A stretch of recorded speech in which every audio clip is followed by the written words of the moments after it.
വീട്ടിലൊക്കെ എന്ത് ഫെസ്റ്റിവൽ ഉണ്ടെങ്കിലും പ്രഭാത ഭക്ഷണം എന്ന് പറഞ്ഞാൽ പഴമുറുക്കും പപ്പടവും ആയിരിക്കും കേട്ടോ. അമ്മ ഒരു വെറൈറ്റി ആയിട്ട് ഒരു പഴമുറുക്ക് ഉണ്ടാക്കും. പഴമുറുക്ക് എല്ലാവർക്കും അങ്ങോട്ട് തികയില്ല. ഇത് തേക്കാൻ വേണ്ടിയുള്ള സൂത്രമാണ് അമ്മ ഉപയോഗിക്കുക. 2 നേന്ത്രപ്പഴം എടുത്തിട്ടുണ്ട്. പഴം നമുക്ക് 3 കഷ്ണമായിട്ട് മുറിച്ചെടുക്കാം. 10-15 മിനിറ്റിന്റെ ഉള്ളിൽ തന്നെ പഴം നല്ലോണം വെന്തോളൂ. പഴം വെന്ത് വരുമ്പോഴേക്ക് നമുക്ക് ഇപ്പുറത്തെ അടുപ്പിൽ 1/2 കപ്പ് അവിലൊന്ന് റോസ്റ്റ് ചെയ്തെടുക്കാം. അവില് നല്ലോണം റോസ്റ്റ് ആയി ഇതൊന്ന് പൊടിച്ചെടുക്കാം. പൊടിച്ചെടുത്ത അവിലേക്ക് 1 ടേബിൾ സ്പൂൺ ഫൈൻ അരിപ്പൊടി, 1/4 ടീസ്പൂണിലും കുറവ് ഏലക്കാപ്പൊടി, 2 ടീസ്പൂൺ ശർക്കര പൊടിച്ചത് എല്ലാം കൂടി ഒന്ന് മിക്സ് ചെയ്തെടുക്കാം. പൊടിച്ചെടുത്ത മിക്സ് പ്ലേറ്റിലേക്ക് ഇടുന്നുണ്ട്. ഇളം ചൂടുവെള്ളം തളിച്ചു കൊടുത്ത് ഒരു ഡോ ആക്കി എടുക്കാം. പഴം എന്തുണ്ടാവും നമ്മൾ ഒരു ഡോ പോലെ ആക്കി എടുത്തു. ഇനി ഇത് ചെറിയ ചെറിയ ബോൾസ് ആക്കണം കേട്ടോ. അത്രയും വലുപ്പത്തിലുള്ള ബോൾസ് ആണ് ആക്കണത്. ഇനി ഇത് 5 മിനിറ്റ് ആവി കയറ്റി എടുക്കാം. ഫുൾ ഫ്ലെയിമിൽ വെച്ചിട്ട് ആവി കയറ്റിക്കോളും. അവലുണ്ട് വെന്തുണ്ടാവും കേട്ടോ.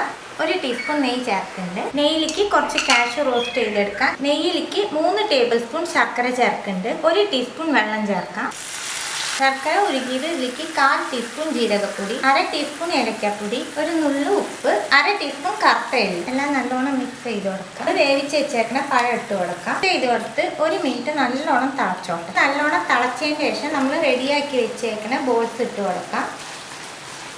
ഇതിലേക്ക് 1 ടേബിൾ സ്പൂൺ തേങ്ങാപ്പാൽ ചേർക്കുന്നുണ്ട്. നല്ല കട്ടിയുള്ള പാലാ ചേർക്കണേ. മിക്സ് ചെയ്ത് കൊടുക്കുക. ഇറങ്ങിയ നാളികേരം ചേർത്ത് കൊടുക്കാം. 1 മിനിറ്റ് ഇത് കുക്കായിക്കോട്ടെ. റെഡിയാക്കി വെച്ചേക്കണ കാഷ്യൂ ചേർത്ത് കൊടുക്കാം. ഇനി 2 പപ്പടം കൂടി കാച്ചി കഴിച്ചാൽ മാത്രം മതി. എല്ലാവരും തീർച്ചയായിട്ടും ട്രൈ ചെയ്ത് നോക്കണം.